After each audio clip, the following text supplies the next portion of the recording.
Hello friends, welcome back to நம்ம channel LSV EDITZ.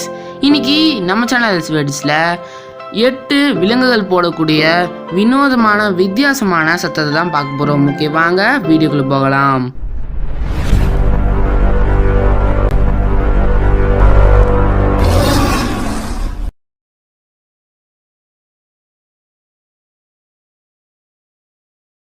முதல்ல நம்ம பார்க்க போறது பார்க்யூபைன், அதாவது தமிழ்ல முள்ளப்பன்றி அப்படின்னு சொல்லுவாங்க. இதுக்கு 30,000 முட்கள் இருக்கு. அது மட்டும் இல்லாம அந்த முள்ளெல்லாம் பாத்தீங்க அப்படின்னா கிட்டத்தட்ட 1 அடி இருக்கு அப்படின்னு சொல்லியிருக்காங்க. இந்த முள்ளப்பன்றி எல்லாம் காட்டுலயும் மலையிலயும் வாழுது. அது மட்டும் இல்லாம இது பாத்தீங்க அப்படின்னா 27 வருஷத்துக்கு வாழுது. இது பாத்தீங்க அப்படின்னா தென்னாசியாலையும் யூரோப் கண்டத்திலையும் அது மட்டும் இல்லாம ஆப்பிரிக்காலயும் வாழுது. இது பார்த்தீங்க அப்படின்னா கிட்டத்தட்ட 15லேருந்து 17 கிலோ இருக்கு. இதோட சத்தம் பார்த்தீங்க அப்படின்னா ரொம்பவே வினோதமா குழந்தை கத்துற மாதிரி இருக்கு. இதோட சத்தத்தை நீங்களே கேளுங்க.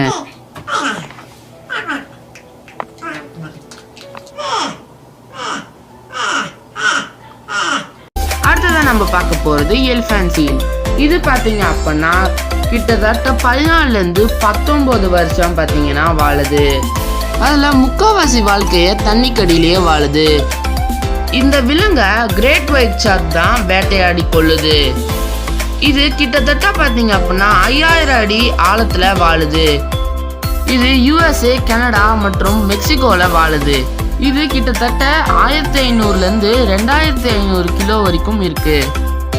இதோட சத்தம் ஏதோ பழைய புல்டோசரை ஸ்டார்ட் பண்ணி விட்ட மாதிரியே இருக்கு.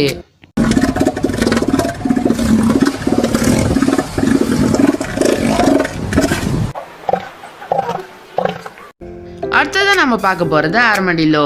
இந்த ஆர்மடில்லோ பார்த்தீங்க அப்படின்னா தென் அமெரிக்காலையும் அதிகமா பிரேசில்லையும் தான் வாழுது. இது தேவாங்கு மற்றும் எறும்பு தீனி வகையா சேர்ந்தது. இது பார்த்தீங்க அப்படின்னா அதிகபட்சமா 15 வருஷம் வரைக்கும் வாழுது.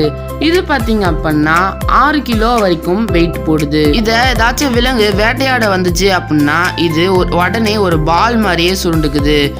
இந்த விலங்கை வச்சு பார்த்தீங்க அப்படின்னா நிறைய இசைவாத்தியத்தையும் செய்கிறாங்க. இதோட சத்தம் ரொம்பவே வேடிக்கையாகவும் வினோதமாகவும் இருக்கு.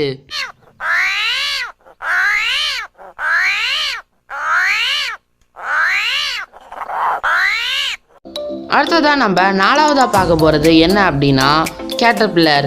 இது பார்த்தீங்க அப்படின்னா தமிழ்ல கம்பளி பூச்சி அப்படின்னு சொல்லுவாங்க. இதை பத்தி உங்களுக்கு தெரியல அப்படின்னா இந்த கம்பளி பூச்சி, அதாவது இந்த கேட்டர்பில்லர் பார்த்தீங்க அப்படின்னா பட்டாம்பூச்சியோட முதல் பருவம், அதாவது முதல் ஸ்டேஜ். இதுல இருந்தா பார்த்தீங்க அப்படின்னா பட்டாம்பூச்சி வரும். இதோட சத்தம் எப்படி இருக்கு அப்படின்றத நீங்களே பாருங்க.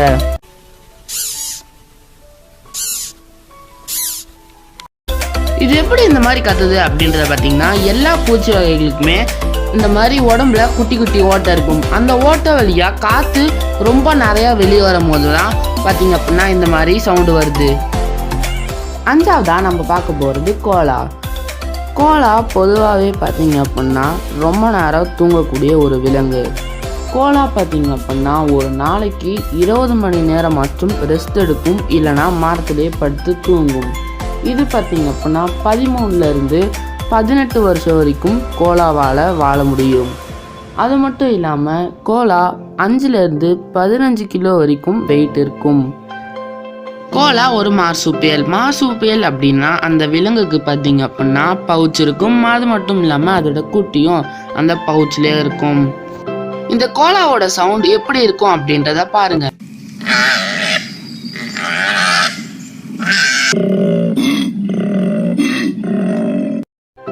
6வதா நம்ம பார்க்க போறது சீட்டா. சீட்டா பார்த்தீங்க அப்படின்னா 31லேருந்து 72 கிலோ வரைக்கும் வளருது. அது பார்த்தீங்க அப்படின்னா ரொம்ப வேகமாக ஓடக்கூடியதுன்னு நம்மளுக்கு தெரியும். அது மணிக்கு 120 கிலோமீட்டர் ஸ்பீடில் ஓடுது. சீட்டா அழிவின் விளிம்பில் இருக்குது, அதாவது என்டேஞ்சர்டாக இருக்குது. காட்டில் வெறும் 7100 சீட்டா மட்டுமே பாக்கி இருக்குது. சீட்டா ஆப்பிரிக்காவில் இருக்க சஹாரா டெசர்ட்டில் தான் நிறையா இருக்குது. அது மட்டும் இல்லாமல் சீட்டாவோட நேம் எங்கேருந்து வந்திருக்கு அப்படின்னா ஹிந்தி மற்றும் சமஸ்கிருதத்துலேருந்து தான் வந்திருக்கு அப்படின்னு சொல்லியிருக்காங்க. சீட்டாவால் மற்ற பெரிய பூனைகள் மாதிரிலாம் உருப்ப முடியாது. அது எப்படி கத்துது அப்படின்றத நீங்களே பாருங்க.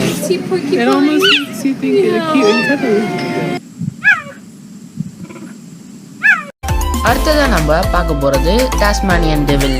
இந்த டாஸ்மானியன் டெவில் பார்த்தீங்க அப்படின்னா ஆஸ்திரேலியாவில் மட்டும்தான் வாழுது. இது பார்த்தீங்க அப்படின்னா 6 வருஷம் வரைக்கும் உயிர் வாழும். இது அதிகபட்சமாக 8 கிலோ வரைக்கும் வளரும். இது முக்கியமாக ஆஸ்திரேலியாவில் இருக்க டாஸ்மானியா அப்படின்ற தீவில் மட்டும்தான் வாழுது. இந்த விலங்கு ஒரு மார்சுப்பியல். ஏற்கனவே சொன்ன மாதிரி இதுக்கு பவுச் இருக்குது. அது மட்டும் இல்லாமல் இந்த விலங்கு பார்த்திங்க அப்படின்னா கேன்சரால் நிறையாவே இறக்குது அப்படின்னும் சொல்லியிருக்காங்க. இது பார்த்திங்க அப்படின்னா ஏன் டெவில் அப்படின்னு சொல்கிறாங்கன்னா இது கத்துறதுலேயும் அது மட்டும் இல்லாமல் இது சாப்பிட்றதுலேயும் தான் இதை டெவில் அப்படின்னு சொல்கிறாங்க. இது எப்படி கத்துது அப்படின்றத பாருங்கள்.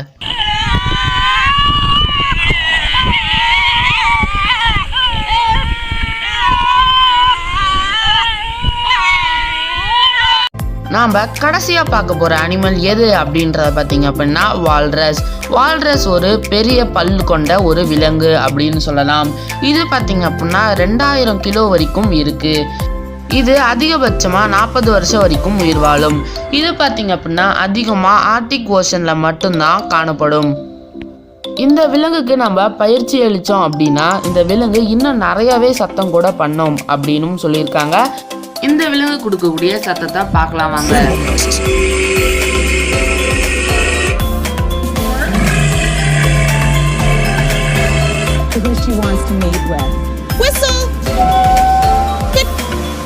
From loud grunts and howls to more soft whistles and clicks. These animals can pretty much learn any noise that their larynx and vocal cords are allowed to display. Okay friends, அவ்வளோதான் இந்த video முடிஞ்சிச்சு. இந்த video பார்த்ததுக்கு ரொம்ப நன்றி. So இந்த வீடியோவில் உங்களுக்கு பிடிச்ச அனிமல் எது அப்படின்றதையும் சொல்லிடுங்க. மறக்காமல் சப்ஸ்கிரைப் பண்ணுங்கள். சப்ஸ்கிரைப் பண்ணல அப்படின்னா இவரை வச்சு கடிக்க விட்டுருவேன். பாருங்கள் எவ்வளோ பெரிய வாயின்ட்டு.